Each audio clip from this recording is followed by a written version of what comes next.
Hello, this is Writers at Work, a podcast for readers and writers about the joys, heartaches, challenges, and satisfaction of the creative writing process. I'm your host, Jim Fusilli. My guest on this episode of Writers at Work is author Thomas Perry, whose latest thriller is Pro Bono, available now. Thomas had a long, exemplary career as a mystery and thriller writer. His debut, The Butcher's Boy, in 1983, won the Edgar Award for the best first novel from the Mystery Writers of America.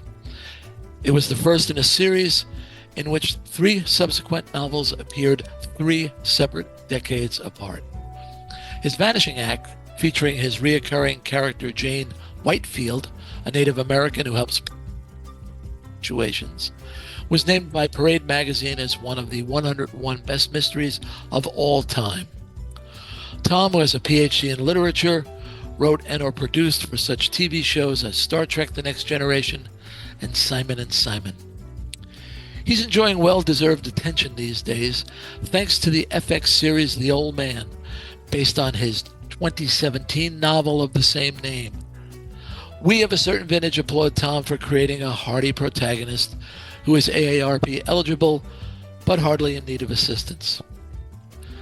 Since then, he's published 8 more novels, including additions to the Butcher's Boy and Jane Whitefield series. Last year's Hero introduced readers to Justin Poole, a private security agent for Hollywood celebrities and the 1%. Booklist, Kirkus, and Deadly Pleasures magazine called Hero the best thriller of the year. How lucky we would all be if we maintained such high standards across more than 4 decades and through 31 novels. Thomas Perry, welcome to Writers at Work. Thank you, Jim. Glad to be here. Tom, I'd like to talk to you about career management because you've made some choices I think are at least atypical and unlike those made by anyone else in the mystery and the thriller field. Can we start at the very beginning? How did you come to write The Butcher's Boy? Well, I always wrote. I was, an English major, and I got a PhD in English, went to work in universities, and, it was kind of a hobby. I always, wrote for my own amusement, and, I wrote for pleasure. I got a lot of pleasure out of it. And eventually I wrote something that I, thought maybe somebody who wasn't related to me by blood or marriage would be willing to read and might enjoy. So, and that was The Butcher's Boy. And, so I went about trying to figure out how to get it published. And I guess I did figure it out. So when you sat down to write it, did you have a book in mind, or were you working on sketches, or were you fleshing out character, or? I don't know, the way I do these things, sort of started that way at the beginning. In other words, what I would do would be, I would have a kind of a rough idea of what a story was about this particular, I don't know, sort of in this particular area of thought. And what I was writing about really was competence. I almost called the novel Competence. If so, I probably would have sold about 2 copies. But it was about, a person who was very, very good at what he did. And I thought what would be interesting to know about. And it was, it turned out to be murder. Right. And what was the initial reaction? I mean, we know that you won the Edgar, but did you have a sense from readers and the industry that you were onto something? People kind of got in touch with me because they were curious about me. That was really all that happened. I mean, there were people who, sort of were involved in the sense that they were screenwriters. And, somebody would say, hey, read this book. This is by somebody we've never heard of. And so the person would get in touch with me. And I see. But you didn't follow up with a sequel. Instead, you followed up with Metzger's Dog, right. About the CIA and a potential terrorist attack. Why did you go in that direction? I've been blessed all my life with a short attention span. And the idea of, writing, sort of starting a career and writing a book and then writing some version of the same book and then writing, another version of the same book seemed to me to be a dead end, and really a quick dead end too. You can only do that once or twice, and also, frankly, I had delusions of grandeur. I thought, what I would like to try to do, even though I probably will never be able to do it, is I would like to write a great book. And if you'll think back on, all of the great novels that you've read in your life, very, very few of them are parts of a series. Almost none. They're sort of standalone novels. They're masterpieces, and people don't tend to write those as number 12 in a series. So I thought that would be the best thing to aim for. Not that I thought I could do it, but I thought you have to leave the door open for the great literature fairy to come in. What was your reaction? What was the reaction of your publisher to this idea? To Metzger's dog, Or just to kind of go your own way? well, um, it's funny. I was reading yesterday the WGA publication, and I'm sorry, not WGA. It was Writers Guild, the Writers Guild publication, in which Lisa Scottolini is, reintroducing herself to all the people who already know who she was. But one of the things that she said about her own career was that at a certain point in her life, fairly early on, she realized that she had to drive the bus herself, and that she was the bus. In a way that's Yeah, yeah. true. I mean, you have to think about yourself rather than about your publisher, and that the relationship that matters really is the relationship between you and your reader, not the relationship between the publisher and the reader. And Right. it naturally follows that the relationship that's most important uh, to you beyond that is probably not your publisher. Yeah. you know When did you become a full-time novelist? uh um well, that's sort of hard to tell. I mean, at a certain point, the big break for me was when my wife and I both worked at the University of Southern California at that time. And I had been there for, I don't know, a few years, and she had been there for a couple of years. And we actually had offices on the same floor. And at a certain point, the 1984 Olympics were coming, and the police asked the university if they could have the corridor of offices where ours were during the summer, beginning, as soon as school was out, to prepare for the Olympics, because they would have observers and, spotters and presumably probably snipers Snipers. there to protect, the athletes, because it overlooked an athletic field. And so we thought about it. They said, we'd like you to give us your offices for the, and leave for the next month or so. And we thought about it, and then we said to ourselves, and ultimately to the university, yeah, fine, but we'll never come back.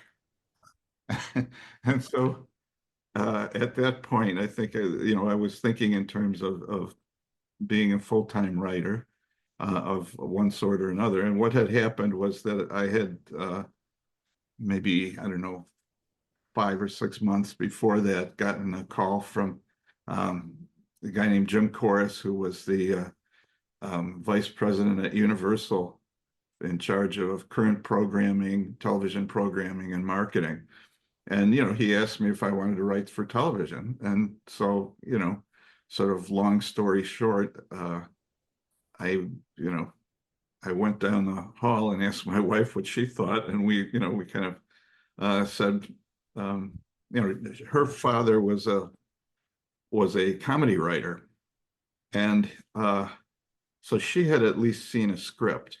I had never seen a television script. I didn't know what they looked like or what they were, supposed to do and so on. She said, well, go and talk to them and see what you think. And if you run into trouble, I'll help you.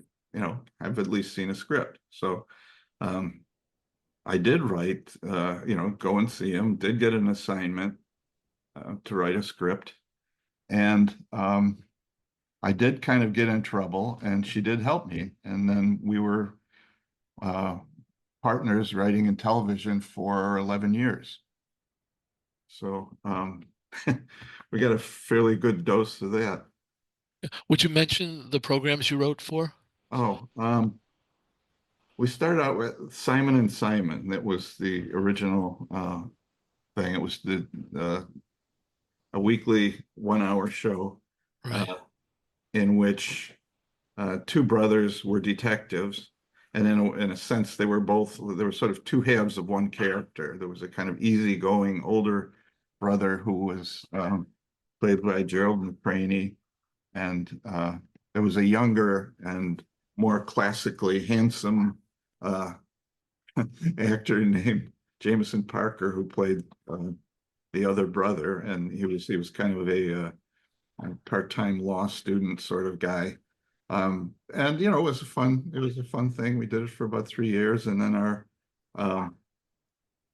our bosses got a different deal at another studio, and they sort of asked us to join them, and so eventually we did. And we wrote a couple of shows which lasted a year each. One was called Sidekicks. It was about a little boy who was a karate champion, and it was played by the national karate champion, Ernie Reyes Jr. And basically his father was a cop, and so the episodes all kind of involved a situation where they would see something going on and that was illegal and violent, and the cop would go and would say, stay in the car, Ernie. And he would go and try and handle it. And of course, somebody would pop up from behind and hit him over the head or something. And, Ernie would not stay in the car. So he would go and beat hell out of the bad guys and save the day. And then there was another show after that, which was called The Oldest Rookie with Paul Sorvino. And he played a kind of assistant police chief who wore a tuxedo and schmoozed with the great and powerful for a long time. And then at a certain point, his original partner that he was with when he first become a cop 20 some years earlier was killed, and he decided to go back and become a cop again, a regular street cop. And that was what the series was. And it was interesting. It was a great thing to learn from Paul Sorvino. I mean, he was really very, very astute when he looked at a script. He really knew what he was doing. He'd been in the business for a huge period of time, and he knew a lot. And so it was sort of fun to learn from him. After that, we did a show called Snoops with Tim Reed and Daphne Maxwell, in which he's a criminology professor and she was a diplomat in Washington, D.C. And that lasted a year. And when that was over, at that point, we were going to have our first kid. And, that was coming right up. And, Joe said to me, this is great, but I'm going to be a stay-at-home mom. And, I thought about it and I thought, gee, I, had more fun working with a partner with her, than I had doing anything else. And so I said, well, I think I'll become a stay-at-home dad. I'll go back to Right. just writing novels. And at that point, we did a few other things. We did a Star Trek. We did 321 Jump Street episodes. We did a number of backup scripts for shows that didn't get picked up, so on. But as as time went on, the calls became fewer because you get to be older than the people who are writing episodic TV, at a certain point.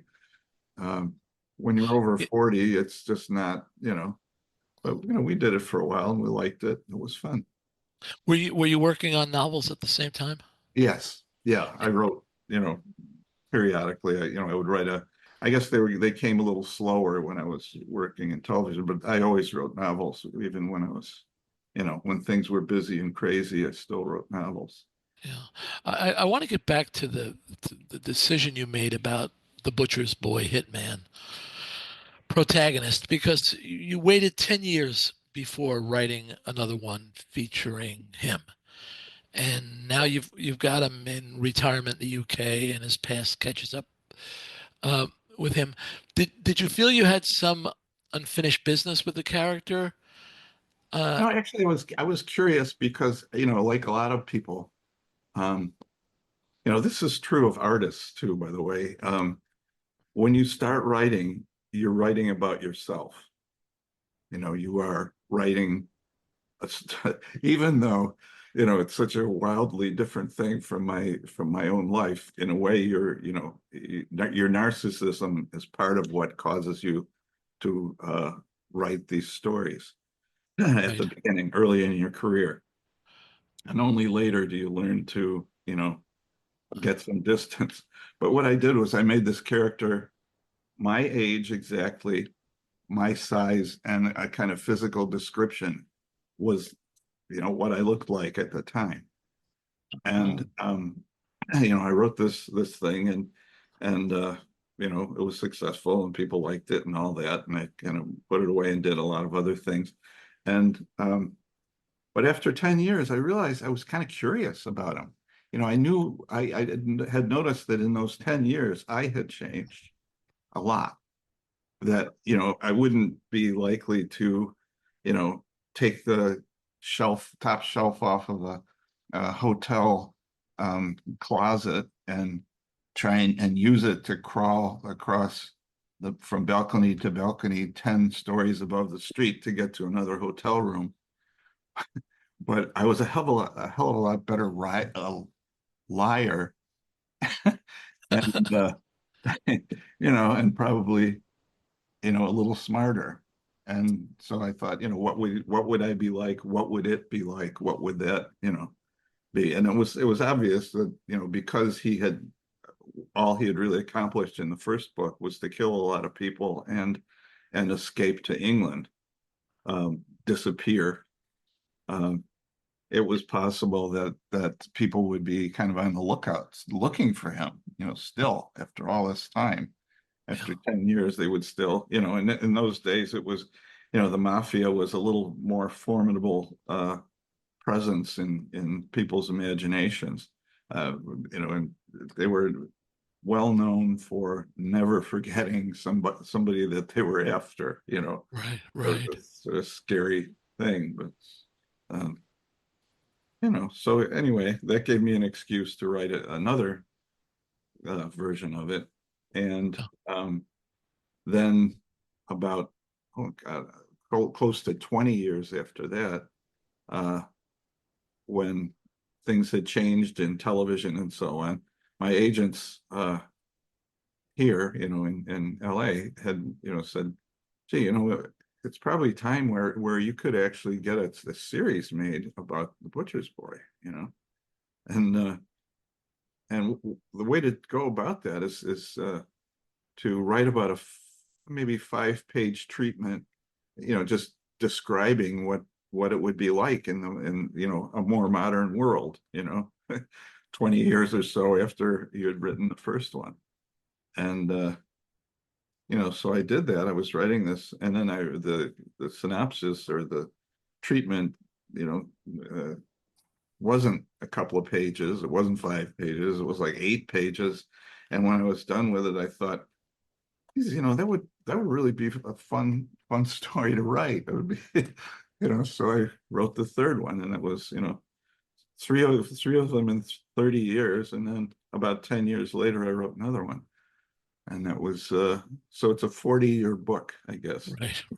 Now, how did your grasp of craft change over the years?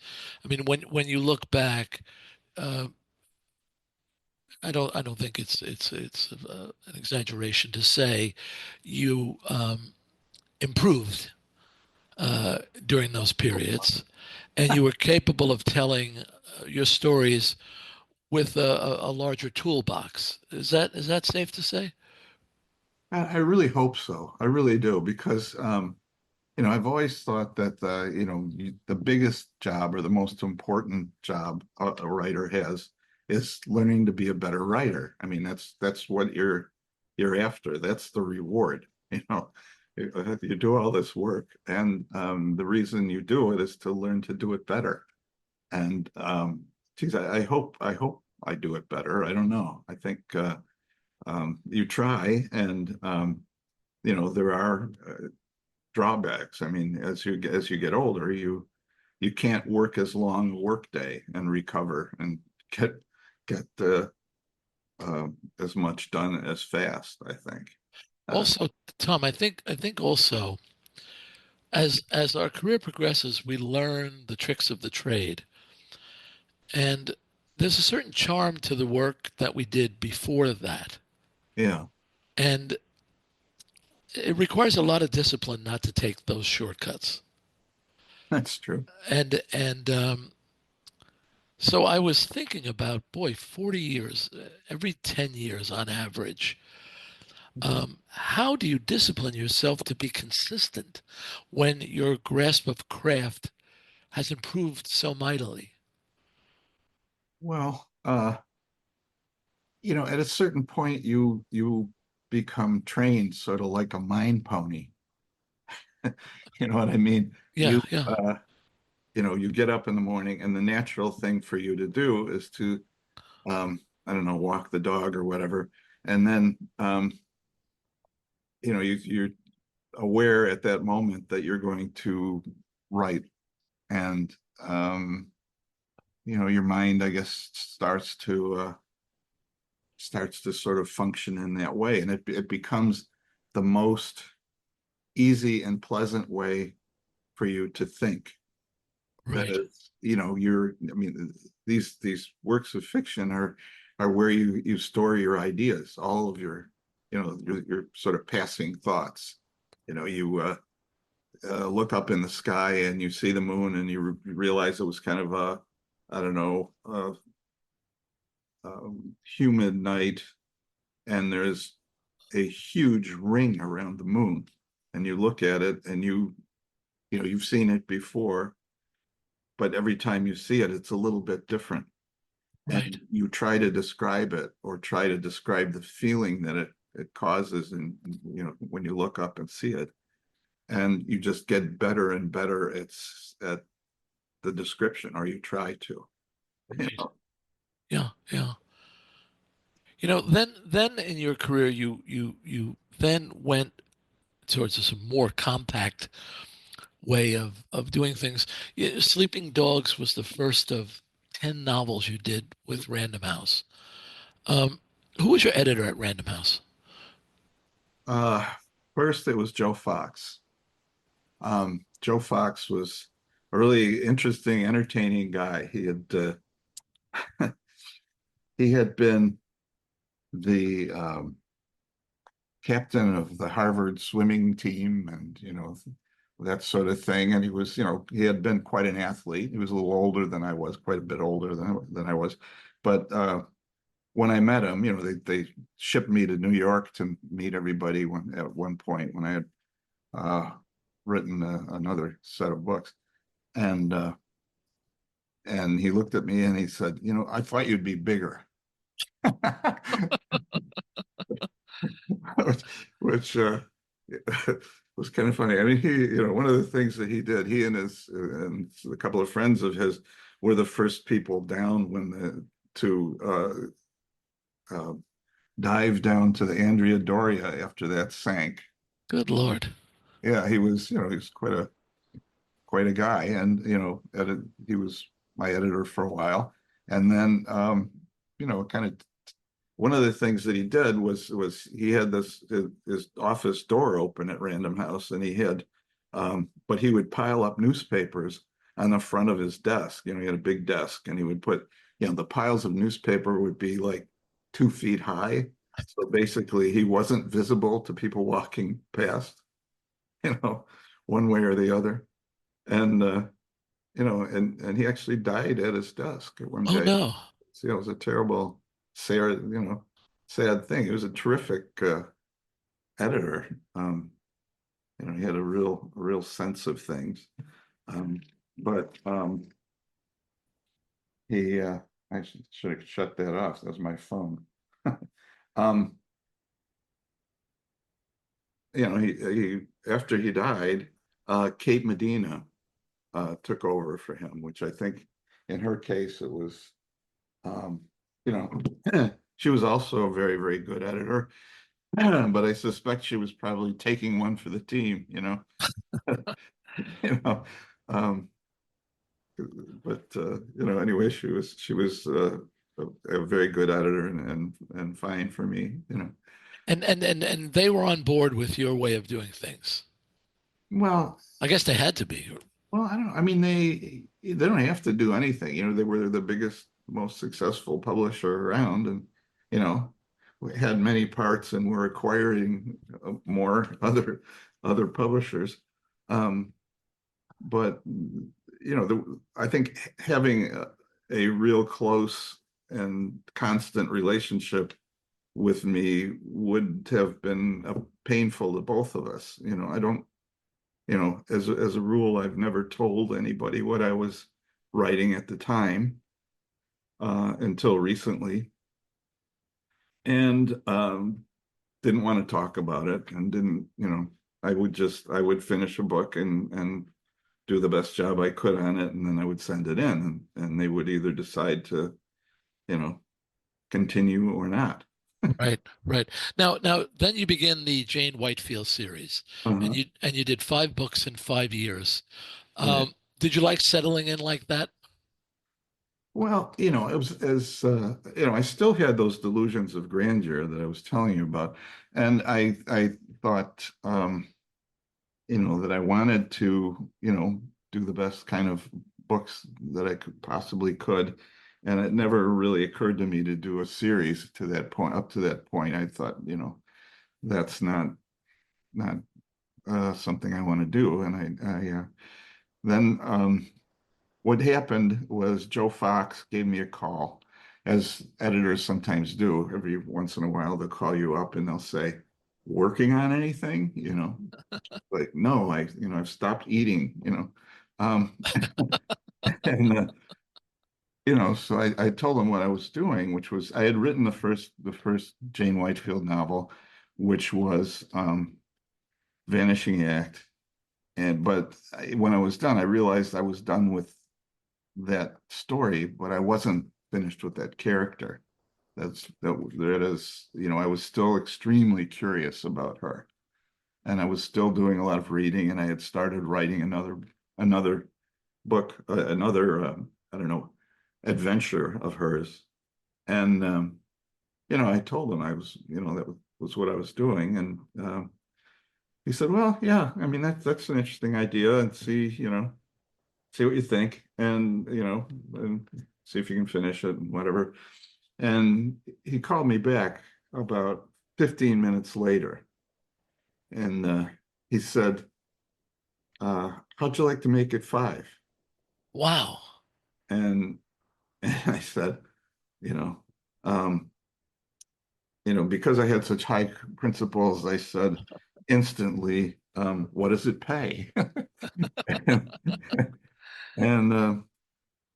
And he told me, and I said, okay, I'll do it, you know, and it just, seemed like a smart, practical thing to do. And, so at that moment I did, but what he said was, okay, the way this has got to work is that you've got to have a usable, a printable uh, manuscript on my desk on June 15th every year for 5 years. And by the time that was over, I was handing them into Kate Medina. And so that was, it was slightly different, but I mean, also a good editor. There was we had no troubles or problems or anything. Um, and those 5 books were done. And when they were done, I was really eager to do other things. I decided that I, I had all of these ideas for standalone novels that were just sort of backing up in my brain, and I proceeded to go on to do a bunch of those. And I was wondering, Tom, how much your childhood affected the way that you went about the Jane Whitefield novels. I should mention that you're from Tonawanda, New York, north of Buffalo, and the Seneca Nation has a presence in that town. And Jane is Seneca. Were you interested in Native American culture as a child? yeah, I mean, it was, it surrounded us in a way. I mean, it was a peculiar place. It was um, right along. We were brought up right along the Niagara River, which is between Buffalo and Niagara Falls, approximately this, same distance in either direction. And, right across the river from us was Grand Island. And that had always been a place where things happened, important things.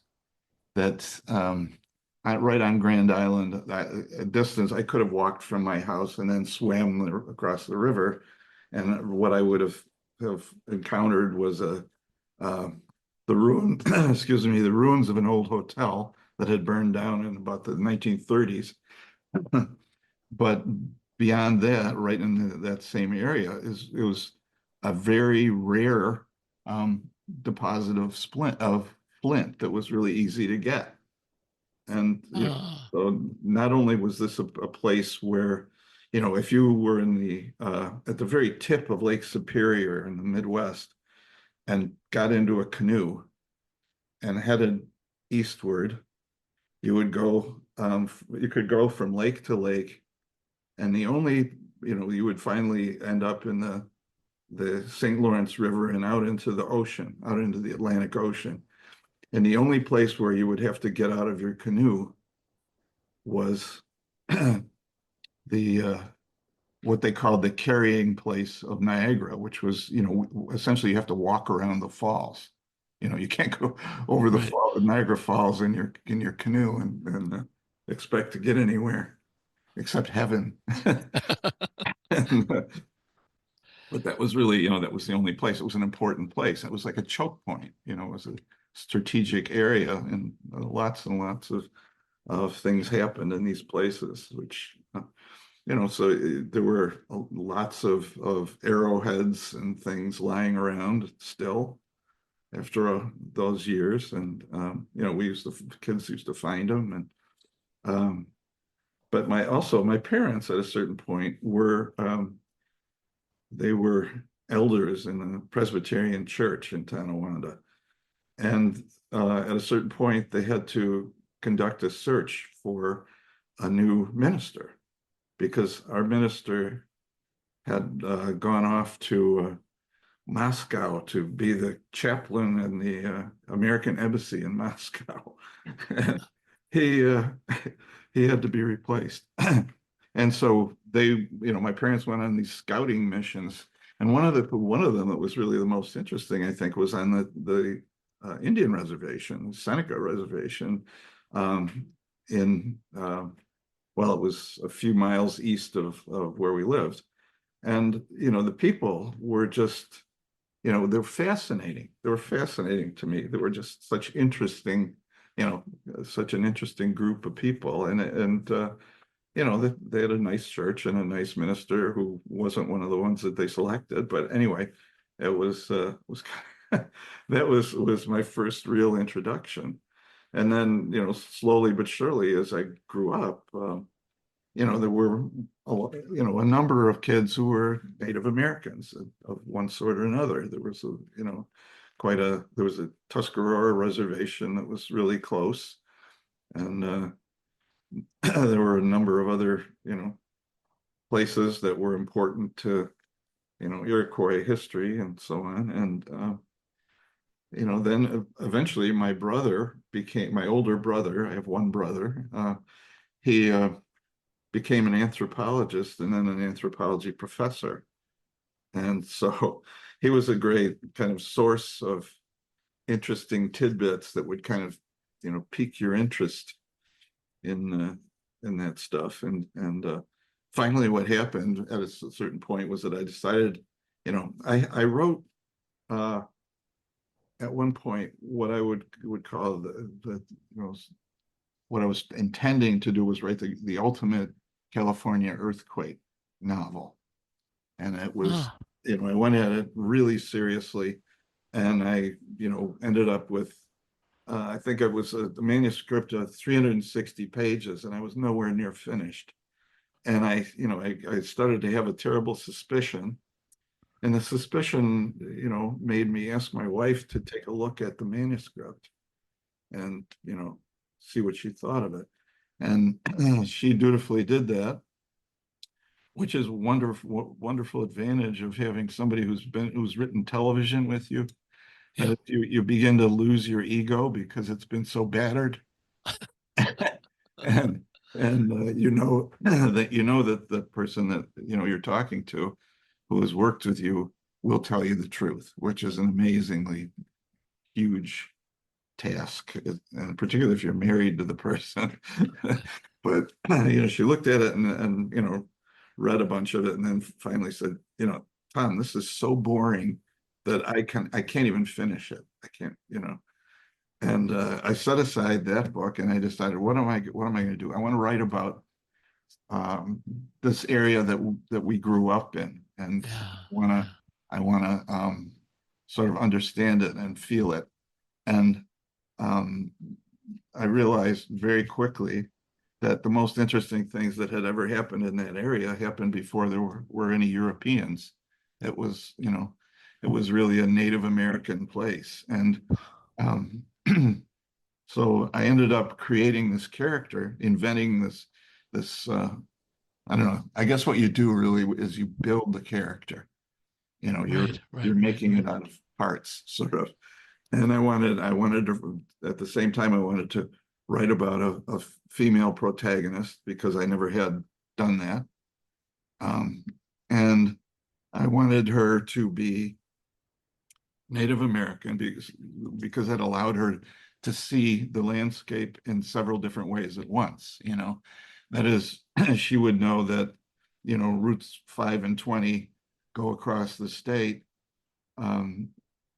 But what she knows that other people don't know is that was a section of the, an Indian trail that the Iroquois maintained, which led from one end of the state to the other. And, every, I don't know, like maybe every 150 miles or so, there's a different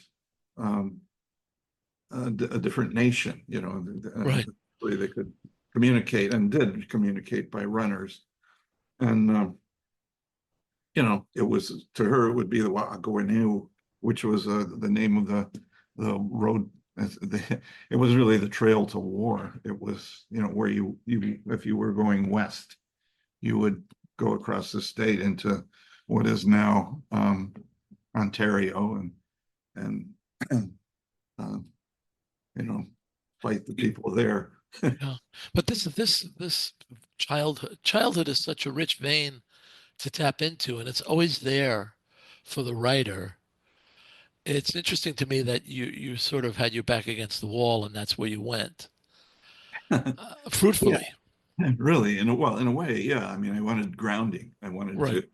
to go back to, you know, um, The familiar. yeah, the familiar. Yeah, yeah. The unfamiliar makes you read huge numbers of reference books and geology books and all that stuff, and write a book about earthquakes. Right. But I think the reader can um, detect the that it's not the product of research when you are tapping into your childhood. I mean, you might have to go back and just verify some dates or something, but I think the reader can detect when you are writing about something that you've experienced or that is meaningful to you. Uh-huh. Yeah. I think that's So, probably true. yeah. So do you store away ideas, or Um, is whatever you're working on your latest idea? Yeah, I guess in a way I store them. I write them down sometimes, and have little folders that are unlabeled that have, a few snippets of a story. Um, Also pieces of information that I come by that are true and are um, I've never noticed before or read before. Those tend to grow. Um, what I don't know, the most common situation like that is all of a sudden you hear of a disease and it seems kind of odd and you've never heard of it before, and you begin to read about it, and then suddenly you realize that um, there are other mentions of it.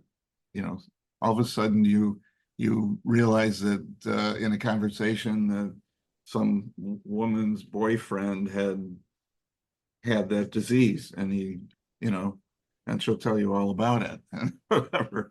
Right. It just begins to grow. I mean, um, sometimes I think of these ideas as a kind of sticky ball that you just kind of get it rolling, and then it starts adding, to adding to itself.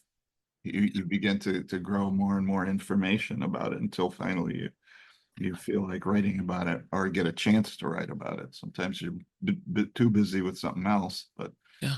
it's And at that point, do you feel excitement? Do you feel trepidation? I mean, when the idea begins to congeal, what's your attitude? well, years and years ago, I read that, Virginia Woolf used to um, get very, very depressed when she wasn't writing. It was between books. She would Right. get depressed, and ultimately, she killed herself because God, uh, one of those periods became too long, I guess. And I've kind of avoided that kind of situation by when I send a book in, and kind of you let go of it for a while because somebody is reading it on the other end. um I start writing that day if I can. Ah, I'll start playing around with characters sketches or whatever.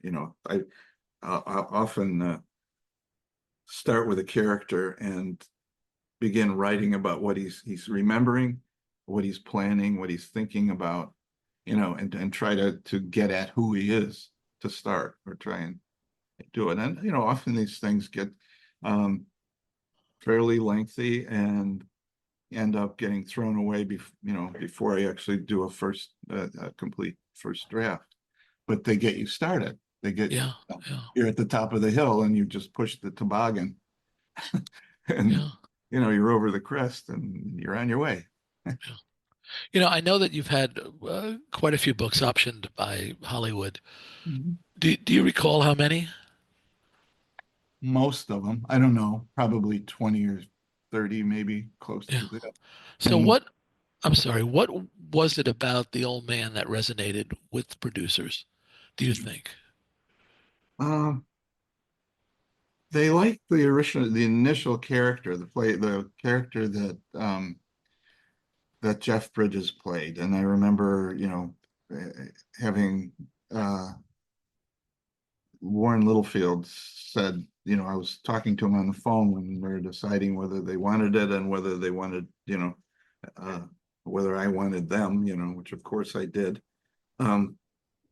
It was that he's a hero, that in spite of all the sort of crazy stuff that he does in the, various parts of the book, and, he gets terribly angry and got that, which is what got him in trouble in the first place.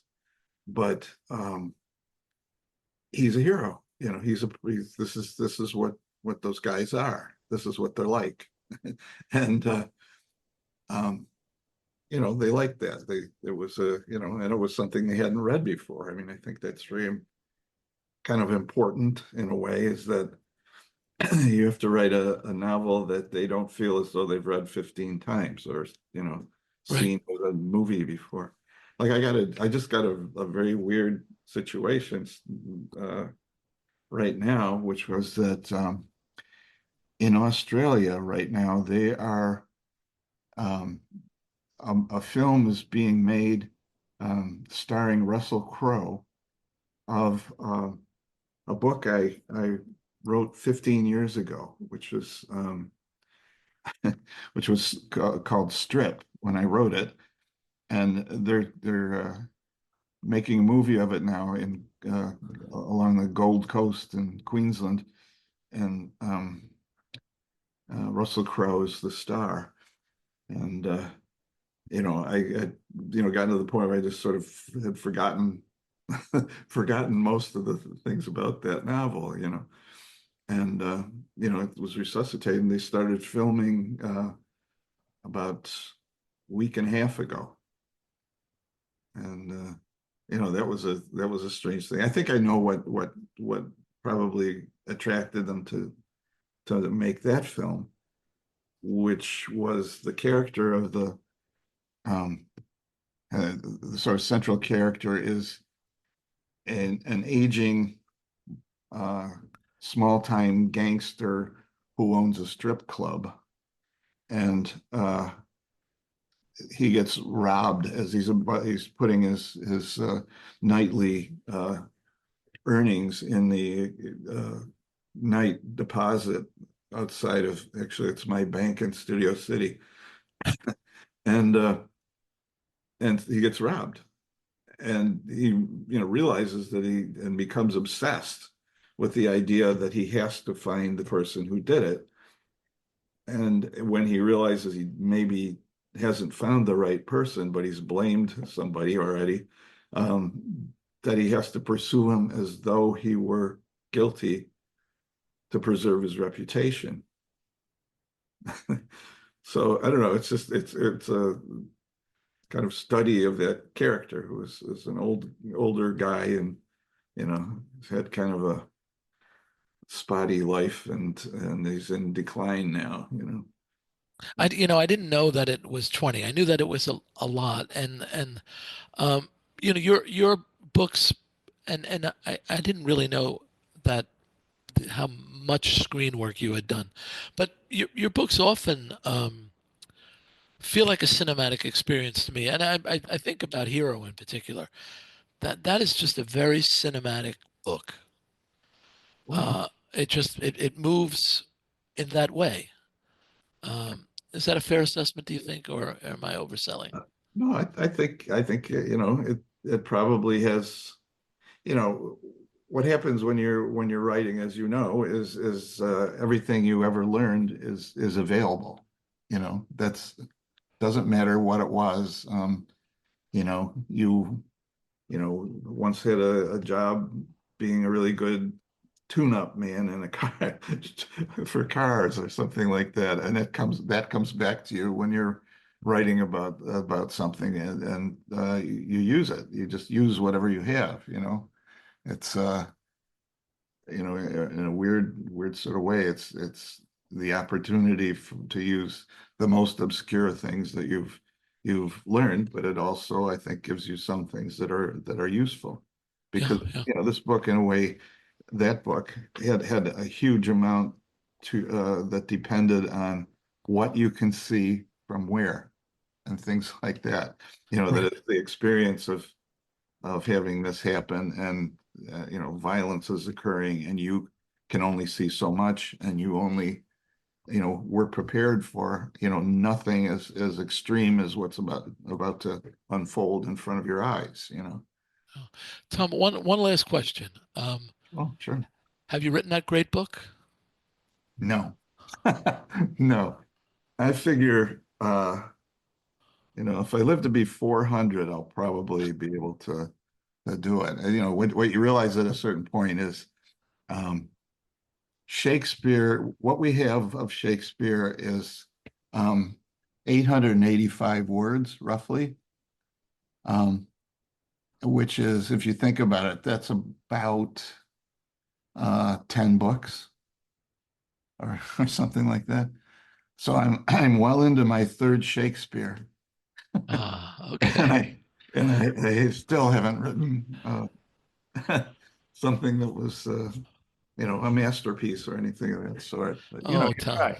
You try to do what you can do. I think your readers would disagree, but okay. So my guest has been Thomas Perry, a master of thrills and suspense, whose pro bono is available now. Tom, thanks so much for joining us on Writers at Work. Well, thank you. Writers at Work is a production of Bliss Publications. Erin Mitchell is our producer. Music is by Joni Mitchell, performed by Keith Jarrett. For more, see writersatworkpodcast.com. I'm your host, Jim Fusilli. Until next time, happy reading.